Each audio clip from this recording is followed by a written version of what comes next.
Então, mais uma vez, a todas e todos que estão nos assistindo hoje. Eu sou a Roberta Gomes, do CRPR, sou presidenta da Comissão de Comunicação e hoje vou apresentar o CRPR, que vai tratar sobre a abordagem social e a psicologia em tempos de pandemia de Covid-19. A nossa convidada é Edneia Martins. Boa noite. Boa noite, Roberta. Boa noite, pessoal, de novo. Então, para apresentar, ela é psicóloga, é formada pela Universidade Federal, possui especialização em saúde mental coletiva e mestrado em saúde coletiva, ambos pela Universidade Federal do Rio Grande do Sul. Ela atua como técnica social há 30 anos na abordagem social aqui no município de Porto Alegre. E no programa da Ação Rua, né, na região central da cidade, e também como psicóloga clínica. Bem, eu quero iniciar agradecendo, né? Oficialmente, boa noite. Vamos lá. Eu quero iniciar agradecendo o Conselho Regional de Psicologia do Rio Grande do Sul pelo convite, a Roberta também por conduzir esse bate-papo e pela possibilidade da gente poder conversar um pouco, refletir sobre o papel da psicologia e abordagem social nesse momento, né, da pandemia da Covid-19. Então, né, como a gente trouxe hoje, a temática vai ser sobre abordagem social, né, que é uma ação dentro do SUS, é o nosso Sistema Único de Assistência Social. E hoje é mais um relato de experiência, né? Então, o objetivo é que a gente possa te escutar um pouco, entender um pouquinho de como vem sendo, né, a tua experiência na abordagem social. Mas acho que para começar é importante entender um pouquinho como que está a estruturação dos SUAS, né? Eu acho que para a gente falar rapidamente assim da estrutura básica do SUAS, a gente tem a proteção social básica, né? E a proteção social especial. A abordagem social ela vai entrar, então, dentro da proteção social especial na média complexidade. O que quer dizer isso? Assim, quer dizer que a gente vai trabalhar com um público que já tem uma fragilidade importante na proteção social, cujas situações de violação de direitos já ocorreram, cujas relações e vínculos familiares já estão rompidos, não só os familiares, né, quanto os vínculos comunitários, sociais também, e cuja condição de vida é extremamente precarizada, né? E aí tem uma entrada da psicologia importante para a gente pensar também o sofrimento psíquico que se produz a partir dessa realidade social. E aí a abordagem social ela pode ser executada tanto pelos CREAs, quanto por unidades que são referenciadas, vinculadas aos CREAs, quanto pelos centros POPs. E aí aqui em Porto Alegre, já há alguns anos a gente tem uma realidade de que a abordagem social ela é executada por organizações da sociedade civil que executam esse serviço, estão referenciadas aos CREAs dos territórios e das regiões e a FASC, né? Uhum. E, Dinaê, esse trabalho, né, na abordagem social, como que ele está ocorrendo hoje aqui no município de Porto Alegre? Uhum.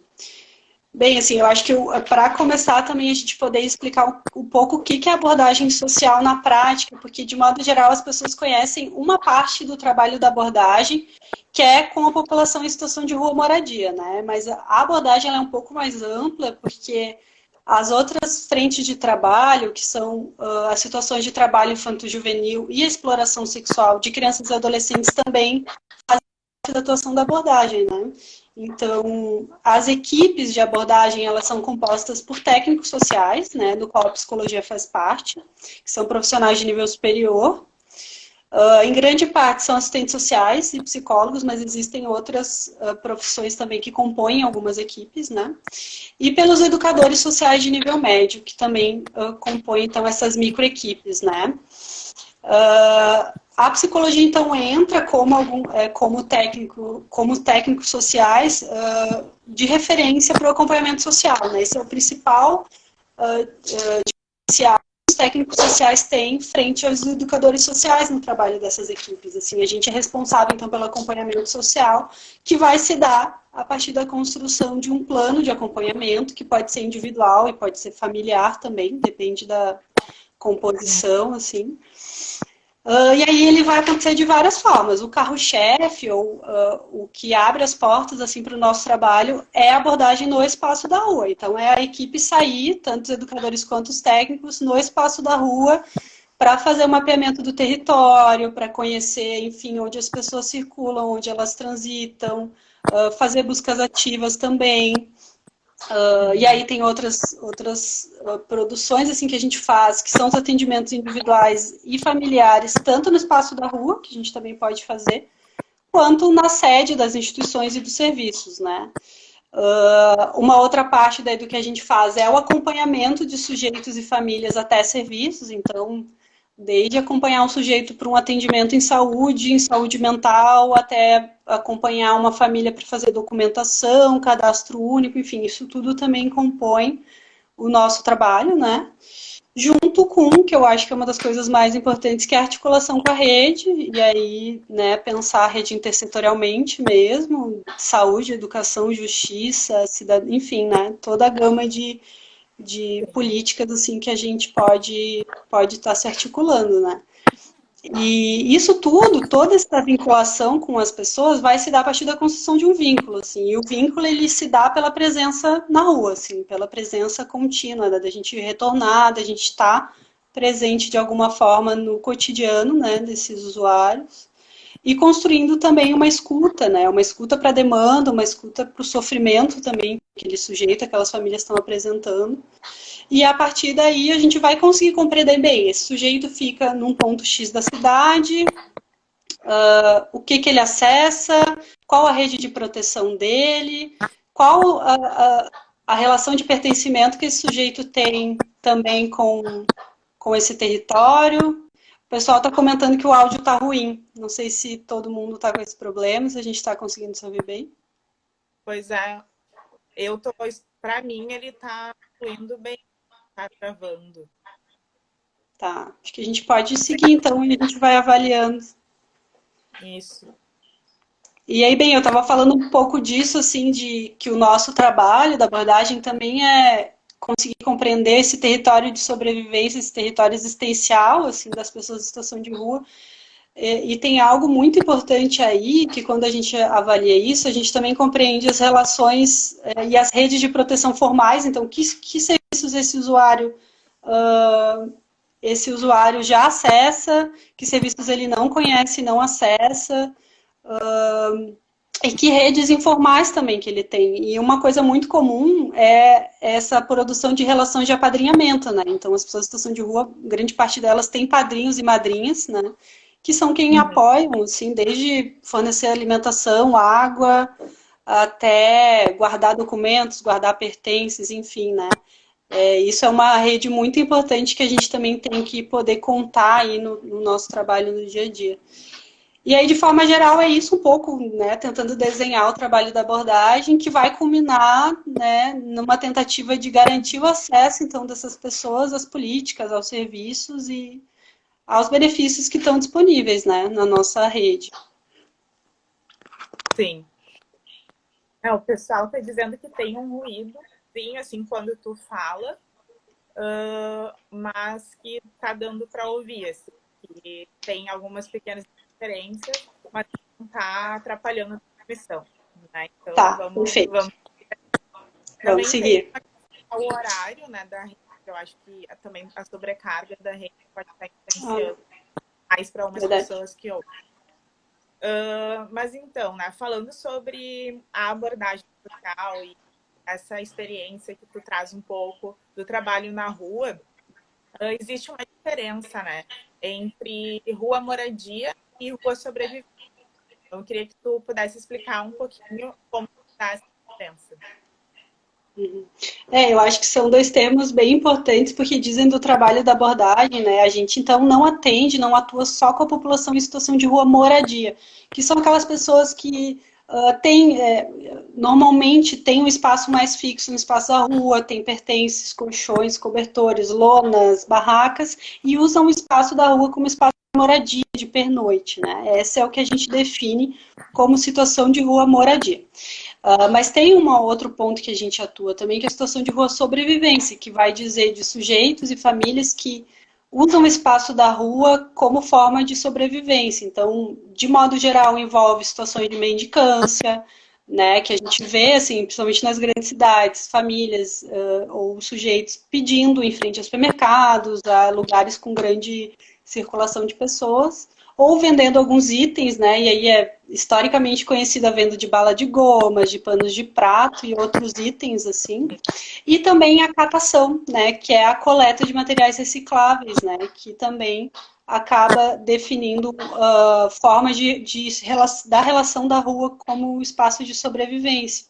E aí, frente a essas duas situações, a gente vai ter atuações um pouco diferentes, né?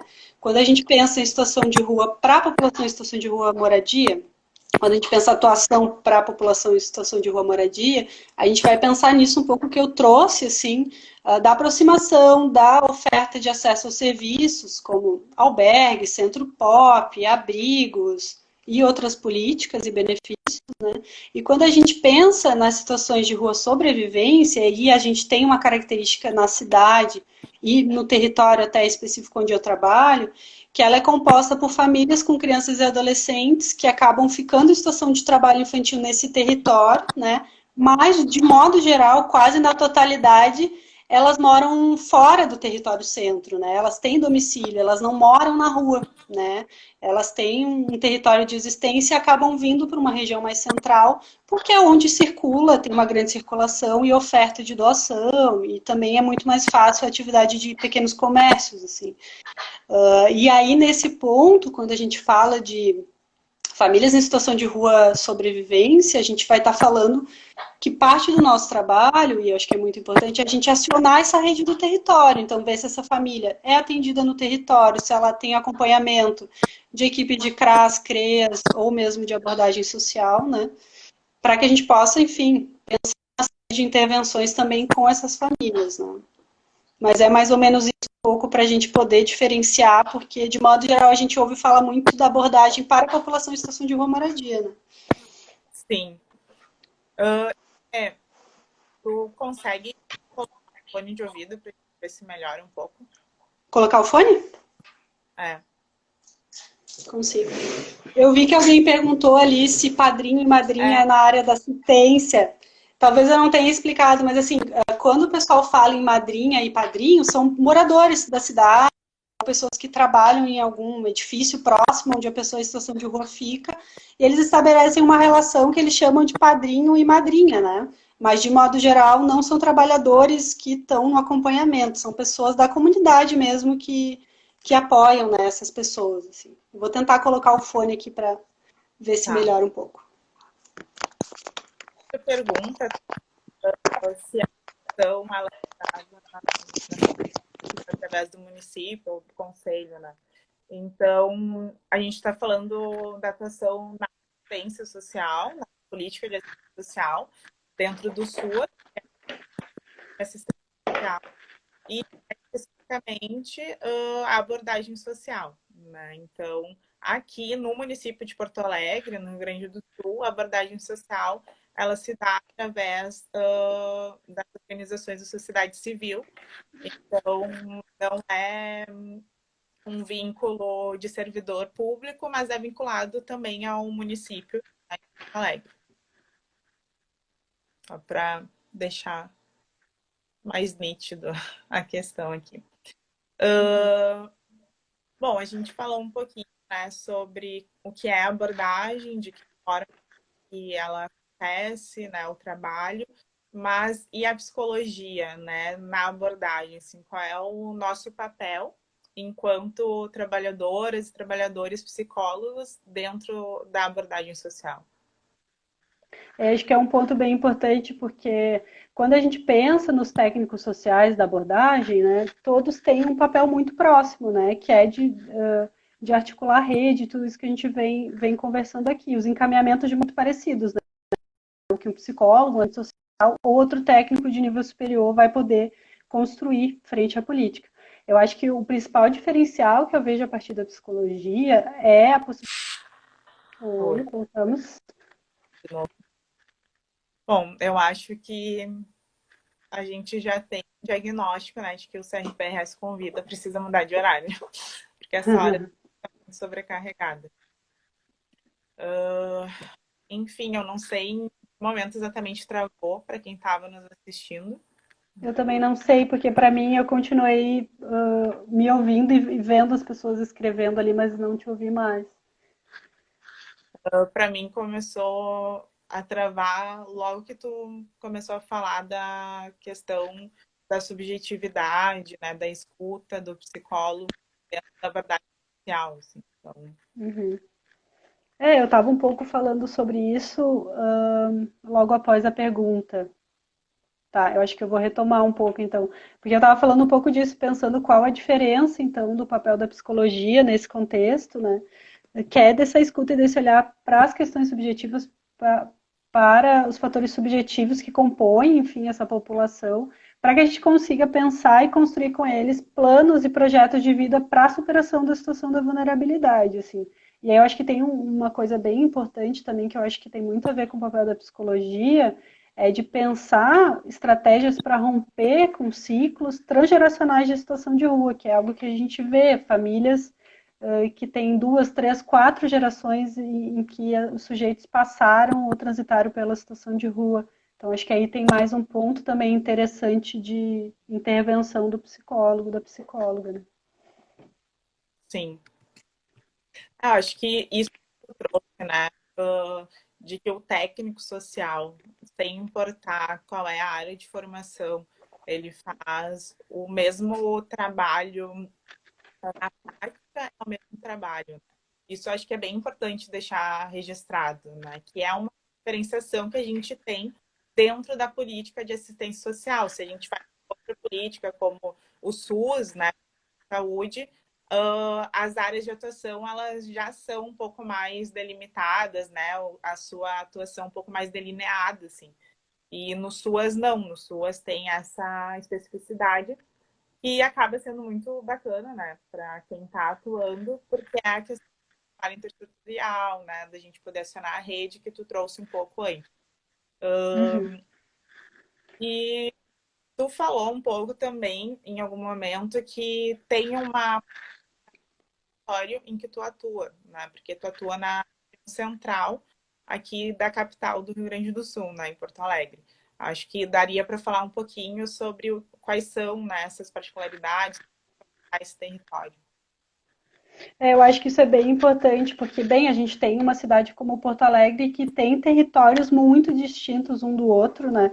E a instituição onde eu atuo, que é uma das OSCs, né, Organizações da Sociedade Civil que presta esse serviço, é a AICAS, a Associação Intercomunitária de Atendimento Social, e a gente é responsável pelo serviço na região central, no território centro do CREAS, que corresponde a bairros que vão desde Centro Histórico, Cidade Baixa, Menino Deus, Azenha, Petrópolis, Jardim Botânico, enfim, é um território amplo, mas ele é muito próximo da região mais central. E isso traz uma característica que é um território em que tem a maior concentração de pessoas em situação de rua, isso em termos de dados assim que a gente tem e compartilha com as outras equipes, isso é visível, e a gente que transita pela cidade também observa isso, né? A gente também Sim. tem um território em que tem uma importante expressão de trabalho infantil, porque a gente tem uma concentração grande de serviços públicos, de comércio, a gente tem, enfim, a proximidade com a rodoviária, com a estação de trem, tudo isso faz com que seja um território com grande circulação e também acaba tendo muitos pontos, né, onde tem historicamente situações de trabalho infantil também. E aí, por conta disso tudo, acaba sendo um território que as pessoas permanecem, que recebem, é um território em que existem muitos coletivos que fazem doações, né, de alimentação. Agora no Covid isso está bem mais intenso também, me parece que muitos coletivos novos surgiram nesse sentido também. E que traz uma característica muito diferente do centro para se vai pensar extremo sul ou norte da cidade, assim, né? São territórios muito diferentes, assim. Mas eu acho que tem uma questão que eu vou estar arriscando aqui falar, mas que eu acho que diz não só desse território onde eu trabalho, mas de toda a cidade, que Porque a rua tem um recorte, né? E ela tem um recorte de gênero e de raça. De classe, obviamente, também, assim. E aí não tem como a gente não pensar nisso, né? Porque a maioria da população que a gente atende são homens negros, com baixa escolaridade, baixo acesso à saúde e às políticas públicas de modo geral. Grande parte tem os vínculos familiares já rompidos, às vezes sem contato com a família há muitos anos, assim, e baixa experiência e vinculação com processos, com espaços formais de trabalho. Então, uma grande maioria que durante muitos anos tem experiências pontuais, o que eles chamam de bicos, né? E que Sim. dificilmente conseguem acessar espaços formais de trabalho em vinculação com CLT e outros processos nesse sentido, assim. Então isso dá um recorte para a nossa população que é necessário a gente poder pontuar, assim. Sim. E teve alguém, agora eu já nem me lembro mais se foi na segunda parte ou na anterior, mas uma pessoa tinha comentado assim, como que seria a diferença de uma atuação nas comunidades, né? Acho que ela chegou a escrever nas favelas. Assim. Daí eu acho que é importante também a gente tentar explicar um pouco melhor, né, como é que funciona a abordagem aqui em Porto Alegre, que ela é dividida por territórios, né? Uhum. Então, eu mesma já trabalhei na abordagem, né? Eu trabalhava em outro território que não é o mesmo que a Ginaé atua hoje. Eu atuava no extremo norte da cidade, né? Então, são diversos territórios e cada território também tem essa particularidade, como a Ginaé trouxe agora, e as comunidades também variam dentro de cada território. Né? Então, é um pouco difícil assim a gente explicar explicitamente de uma região, de um formato, porque cada local tem uma particularidade. Não sei se a Diné quer complementar alguma coisa assim nesse sentido que eu trouxe, mas achei importante a gente poder elucidar para o pessoal aí que está nos assistindo. Eu acho que uma particularidade que a gente tem no centro, e aí que eu acho que define muito o formato do nosso trabalho, e quem já transitou pelo centro observa isso. A gente tem pontos em que ficam pessoas em situação de rua moradia, né? A gente tem, historicamente, também espaços onde ficam grupos ou pessoas mais isoladas. E eu acho que tem uma diferença de outros locais, onde bairros que são mais residenciais, comunidades ou favelas, de que aqui a gente tem essa quantidade maior e de pessoas que não conseguem, de fato, acessar a moradia, né?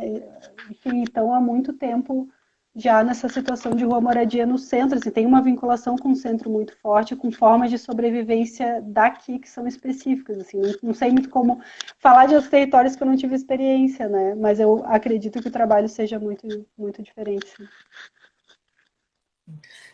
Quando eu atuava, né, eu atuava no eixo Baltazar Nordeste, né, e lá a comunidade tem uma comunidade muito, muito vulnerável, né?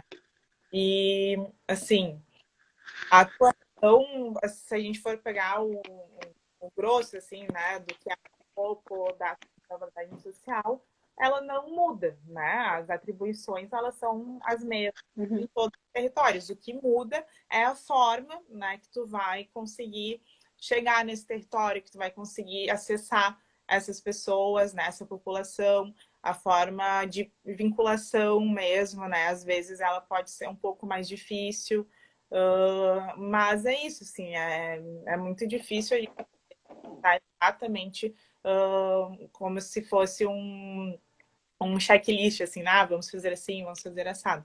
É muito singular em cada território.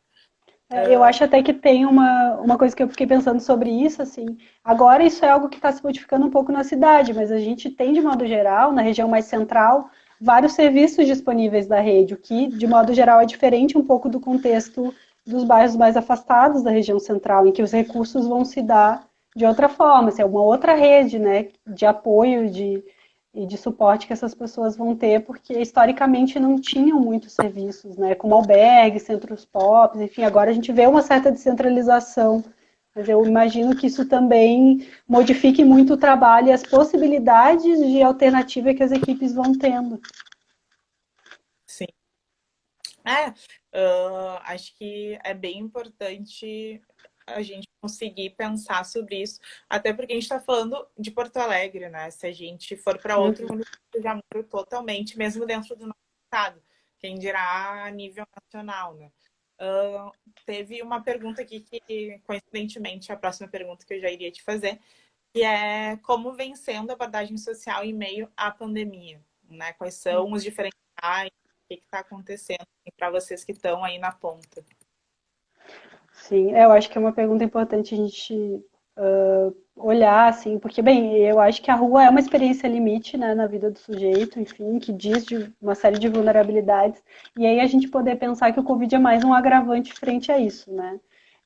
Então, quando a gente pensa nas pessoas que a gente atende, a gente tem uma população, como eu falei anteriormente, que já está exposta a uma série de riscos por toda a vulnerabilidade, assim, e que, quando a gente pensa nas estratégias de sobrevivência, por exemplo, bem, catação, né? Quando uma pessoa em situação de rua usa como estratégia de sobrevivência a catação, ela vai estar exposta e vai tocar no lixo de toda a população, do comércio, das residências.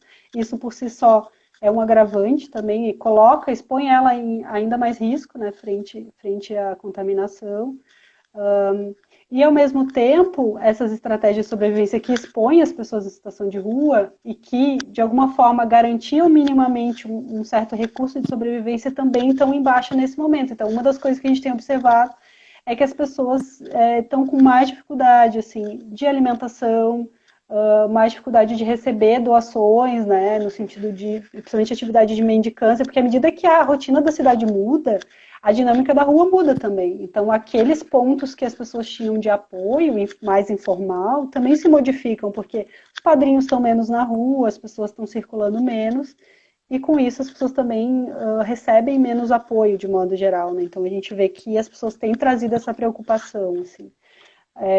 E aí a gente tem, de modo geral, pessoas que têm uma situação mais frágil no que diz respeito às condições de saúde também. A gente tem não na sua totalidade, mas uma parte importante das pessoas que têm questões de saúde como o HIV, outras ISTs também, que já fez ou faz tratamento para tuberculose, e isso novamente coloca elas numa situação de maior vulnerabilidade, de maior exposição ao Covid. Então, frente a todo esse contexto que a gente está vendo, eu penso que a nossa atuação tem sido de fortalecer a articulação intersetorial, né? Então, com essas demandas de saúde principalmente, acionar consultório na rua, outras equipes de atenção básica, serviços da rede de saúde mental também de suporte, né?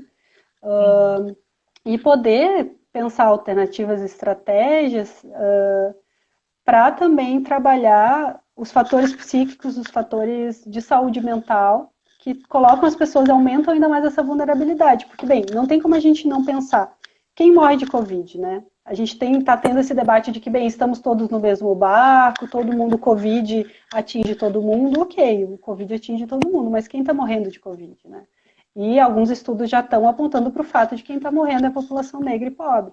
Então, se a gente tem uma população em situação de rua, que é majoritariamente negra e pobre, a gente está falando de uma população que está num nível de risco muito grande. Então, como que a gente vai pensar essas intervenções? Não tem como a gente, enquanto equipe de abordagem sozinha, dar conta disso, dar conta dessa proteção, senão articulando em rede, né, e usando os recursos que a gente tem disponíveis, né, e criando alguns que a gente talvez não tinha ainda, né, mas para pensar a proteção dessas pessoas.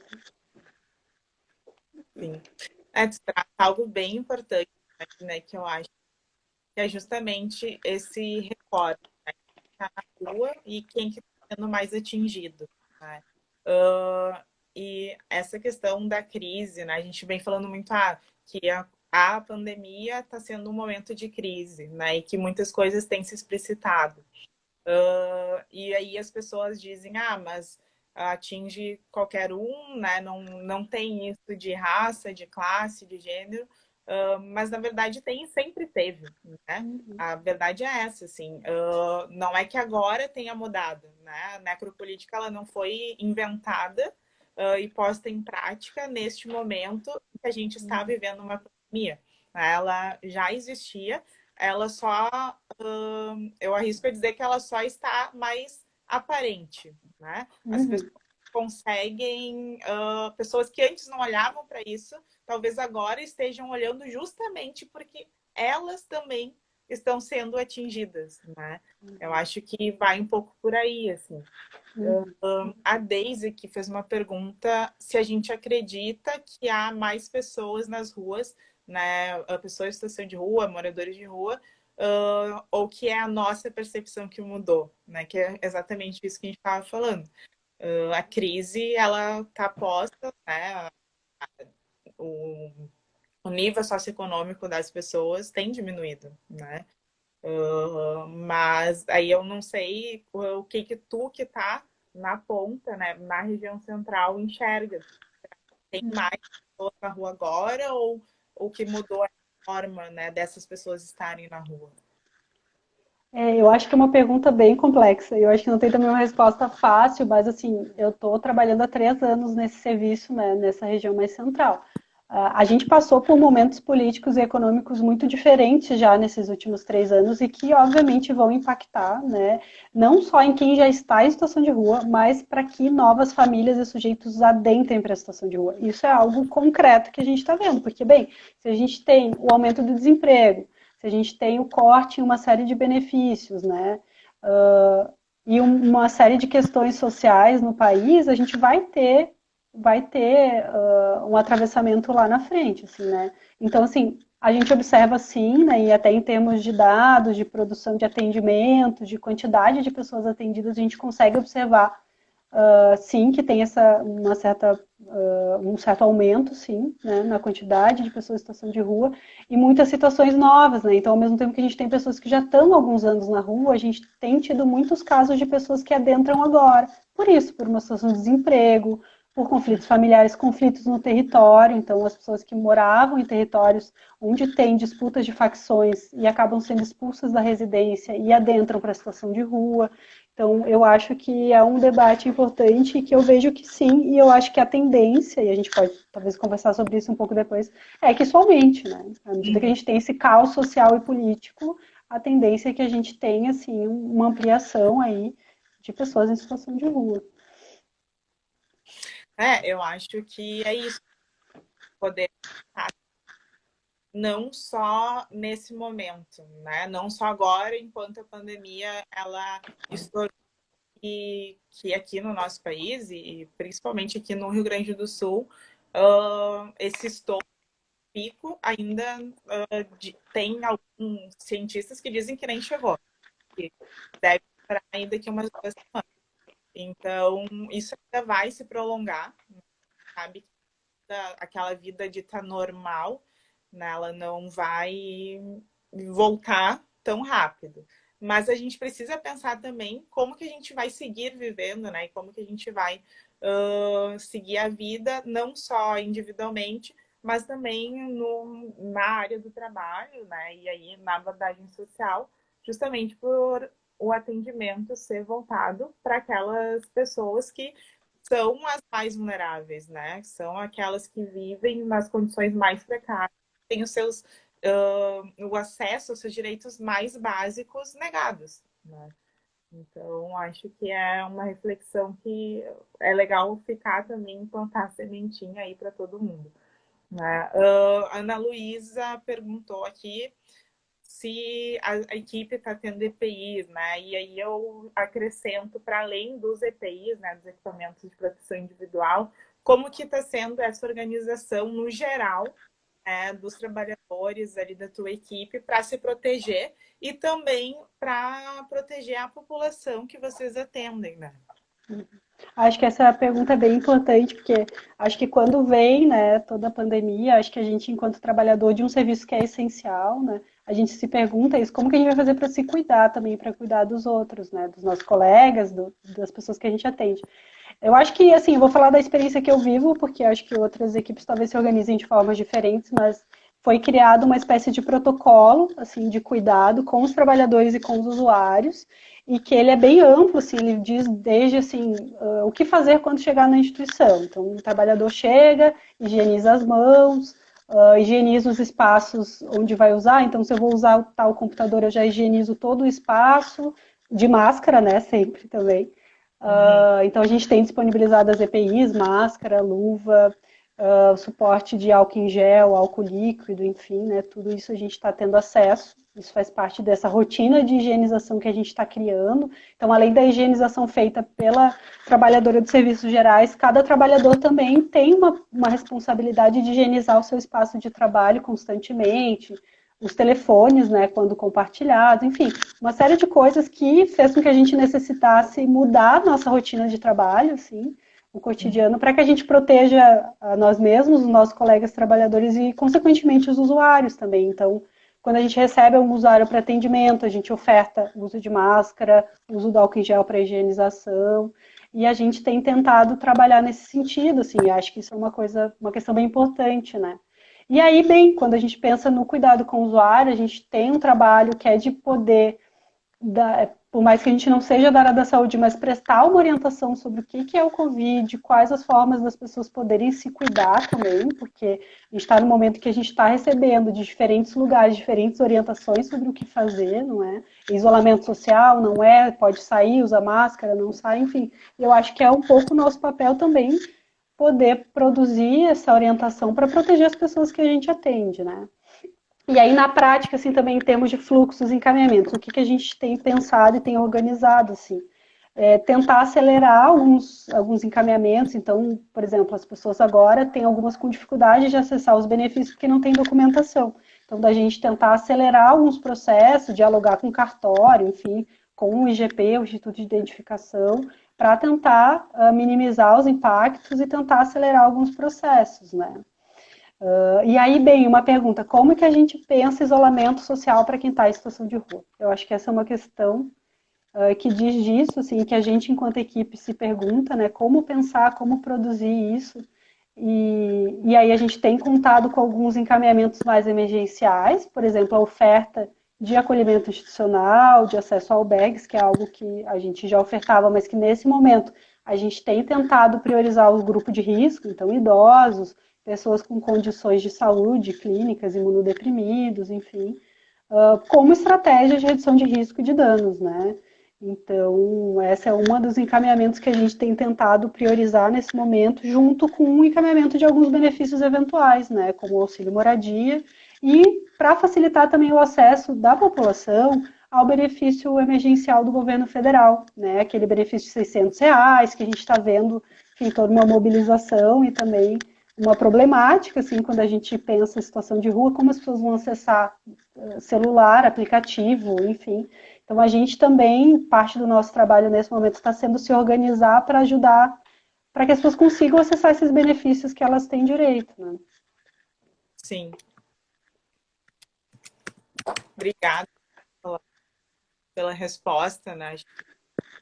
É sempre muito importante, assim, quando a gente consegue conversar com aqueles trabalhadores que estão na ponta, né? Que estão vivendo ali o dia a dia e que podem trazer um pouquinho para a gente de como vem sendo essa realidade hoje, né? Essa prática mesmo.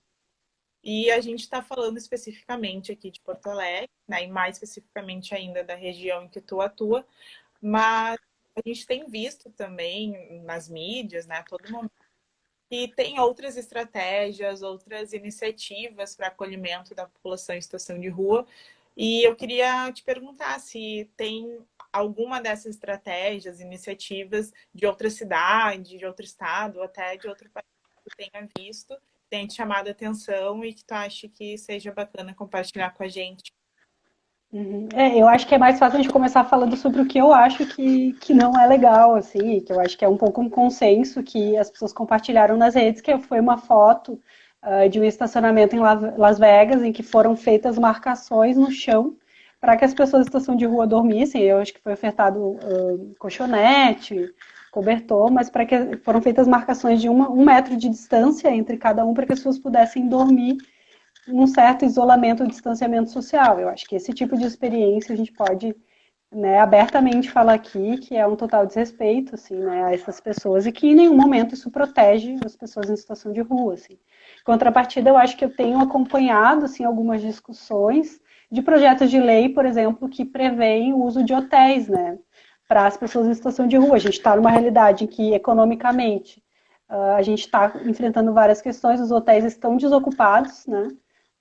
A taxa de ocupação dos hotéis no Brasil é muito, muito, muito pequena. Então tem algum, eu sei que a cidade, o município de São Paulo criou um projeto de lei para que se pudesse utilizar hotéis. Então, bem, tu pensa no hotel como espaço que tem um quarto individualizado, tem acesso ao banheiro, à higiene, né? Então eu penso, sim, que essa seria uma estratégia que na verdade não é de agora, né? Essas propostas assim do uso de espaços também de prédios públicos abandonados, enfim, tem uma discussão já que alguns coletivos já acumularam com relação a isso, que eu acho que seriam modelos muito interessantes para a gente poder importar, né?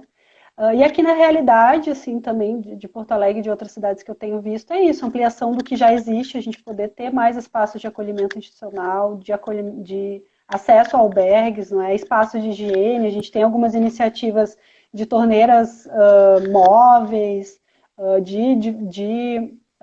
entrega também de itens de higiene pessoal. Então, eu acho que essas são algumas estratégias, né, que a gente pode estar pensando para minimizar os danos e os riscos, né, da Covid nesse momento. Sim. Essa experiência que tu... Experiência não, essa notícia, enfim, que tu traz aí do estado de Las Vegas.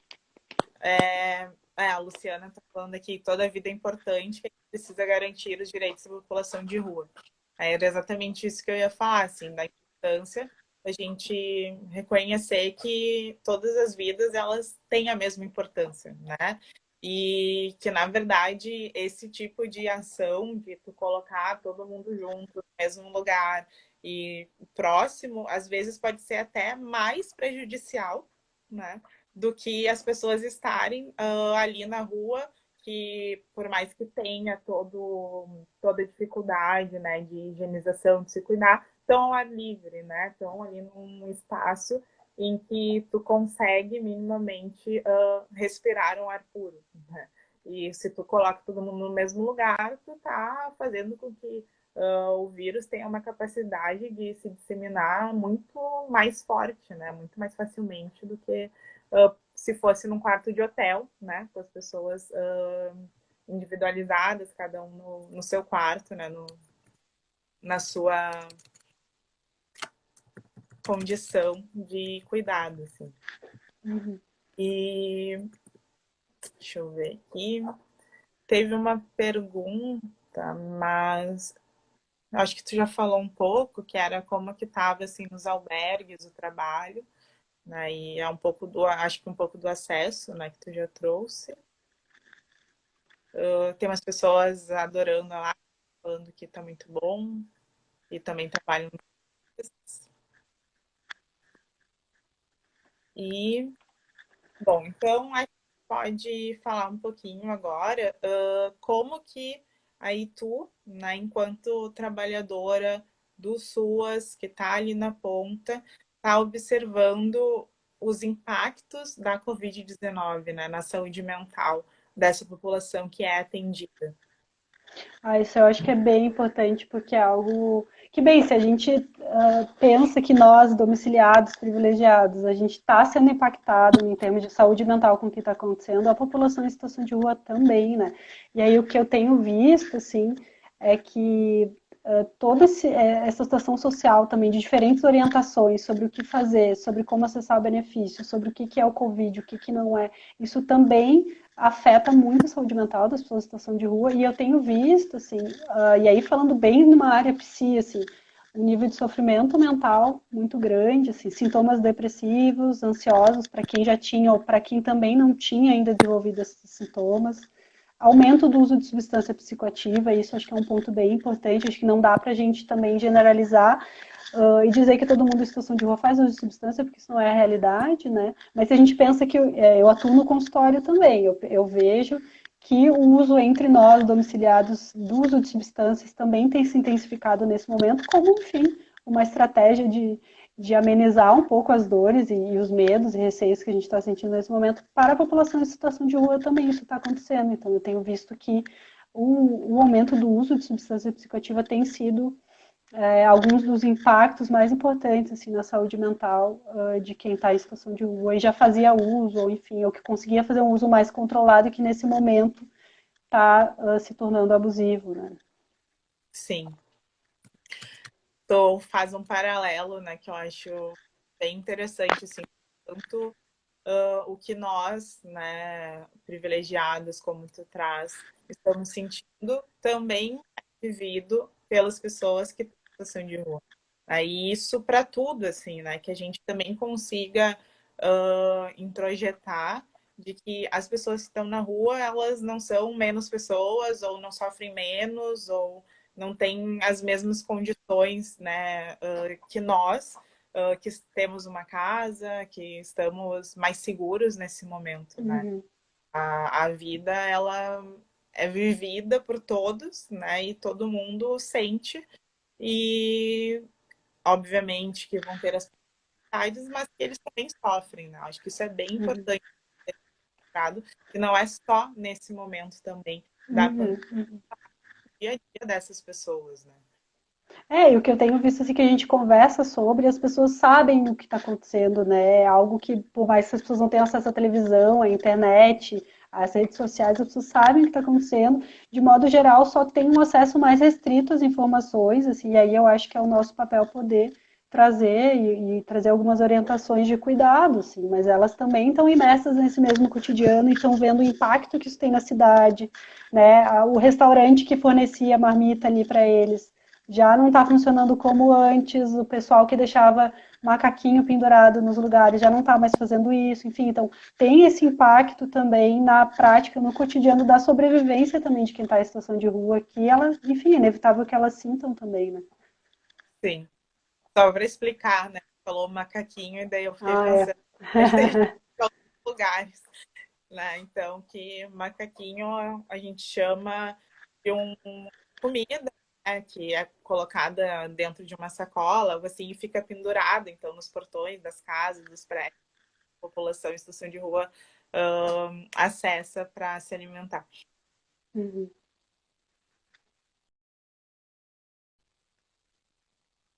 Então, né? Como a gente não sabe que os impactos, eles vão existir, né? Já estão existindo, e a tendência é que eles aumentem, como tu mesma disse. Então, para ti, assim, o que tu acha que vem de consequência, né, após esse momento da pandemia? Eu acho que para responder isso a gente nem precisa usar da futura. Acho que é só a gente, né?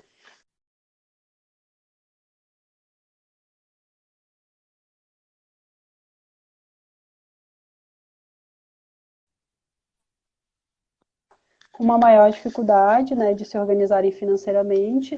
E isso que eu tinha comentado num outro momento, assim, um aumento de novas situações de rua. Então, famílias que até então tinham uma organização, que tinham domicílio, vão passar a entrar para a situação de rua por conta de toda essa dificuldade financeira e social que estão passando. Então, acho que isso é uma consequência que a gente já está vendo que vai seguir observando um aumento nos próximos meses. E aí eu acho que isso diz de uma necessidade ainda maior da gente pensar o SUS, da gente fortalecer o SUS e as políticas de garantia de direitos, porque a gente vai viver ainda um contexto social muito difícil nos próximos meses, né? Sim. O pessoal falou que travou, mas para mim tá normal. É, a minha, aí a tua imagem travou um pouco para mim também, mas agora eu tô te ouvindo bem. Tá. E falando agora, assim, também de ti, né? Tu, Dinaê, trabalhador, do Ação Rua, que está na ponta nesse momento, né? Como que tem sido para ti essa experiência?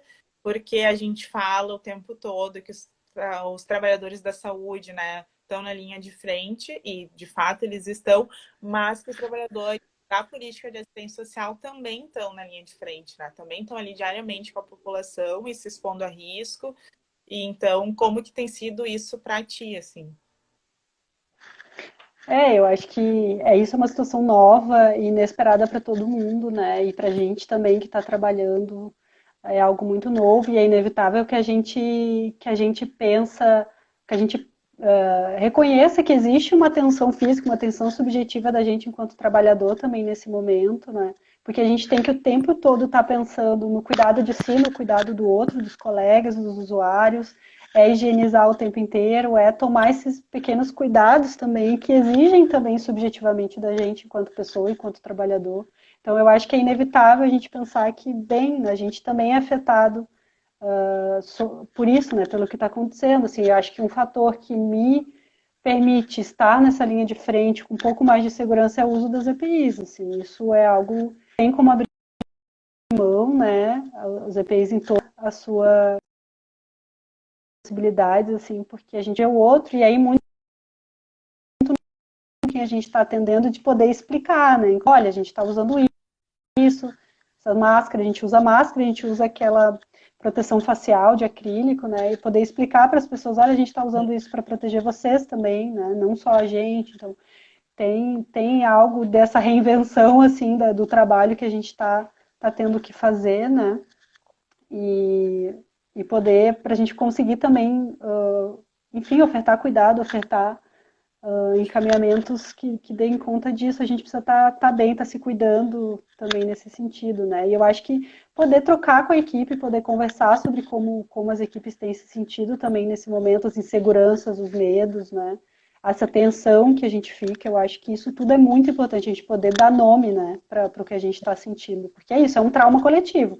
Todos nós estamos vivendo ele, então a gente precisa poder falar sobre isso, né? Poder ressignificar. Sim. As pessoas estão elogiando muito a tua fala. Família, amigos. A Alessandra, Colegas da assistência. né, perguntou como. Acho que já falou um pouco, mas de repente, só para dar uma retomada rápida, como está no teu trabalho a situação do auxílio emergencial? E aqui em Porto Alegre, vocês também estão orientados a ajudar a população nisso? Com o auxílio emergencial do governo federal, né? Isso, isso. Isso foi um processo bem difícil, porque a gente, enquanto equipe, foi acompanhando e entendendo como ia ser a organização e a liberação desse benefício à medida que as coisas foram acontecendo, assim, né? Então a gente começou e um tentando auxiliar o outro, que é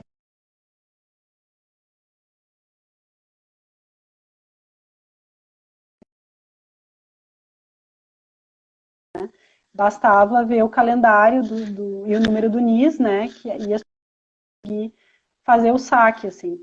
A questão mais complexa e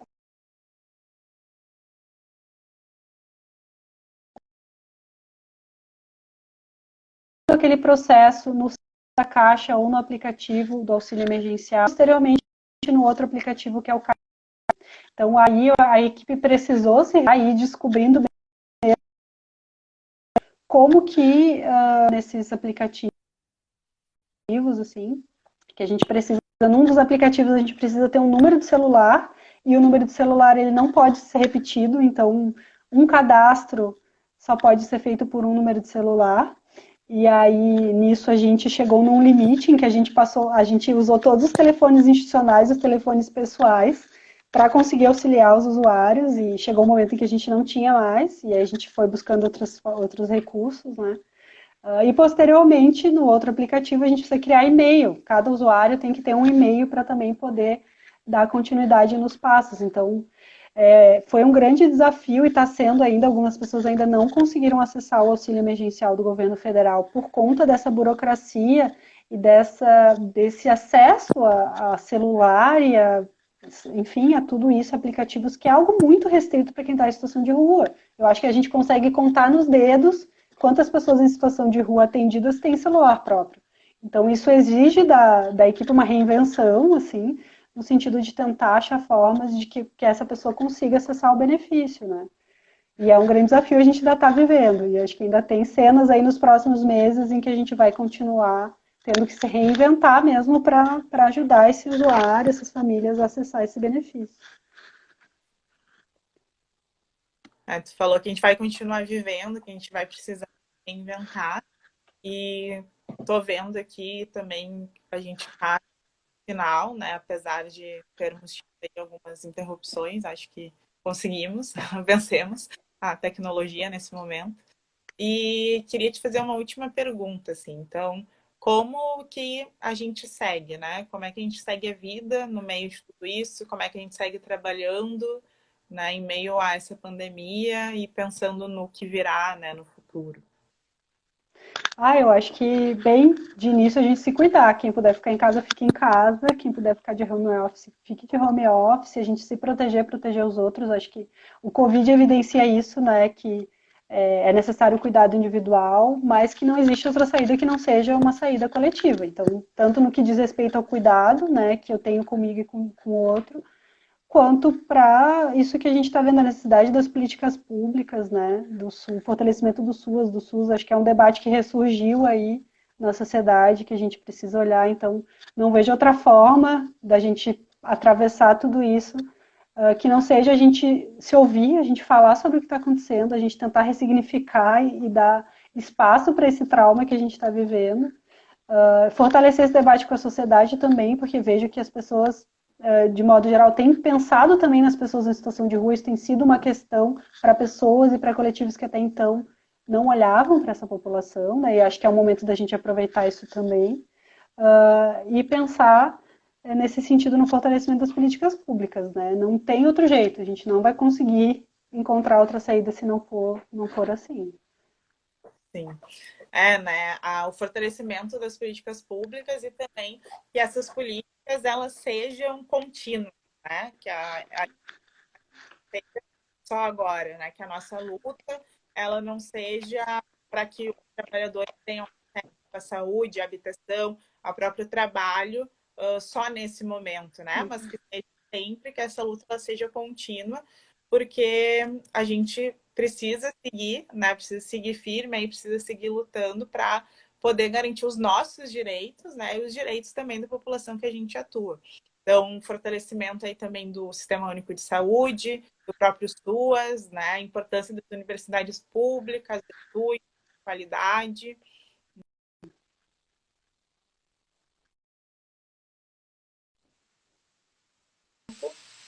O diálogo com essas pessoas que estão na rua, né? Então, com esses coletivos, o Movimento Nacional de População em Situação de Rua, né? A gente precisa seguir sempre mantendo esse canal de comunicação, essa via, para poder seguir fortalecendo o movimento. Então, eu queria te agradecer, queria deixar aberta aí para tu poder também finalizar a tua participação. Bem, já vamos encerrando, então. Eu quero agradecer de novo ao Conselho Regional de Psicologia do Rio Grande do Sul, a tu, Roberta, também por mediar esse bate-papo. Espero que as pessoas tenham conseguido nos ouvir bem, apesar de todas as questões de rede aí que a gente tem, as interferências. Quero agradecer. Oi. Eu estava exatamente, né, falando com as pessoas para dizer que eu espero que elas tenham conseguido nos ouvir, apesar de todas as falhas de rede, enfim, que não, a gente não tem muito como dar conta.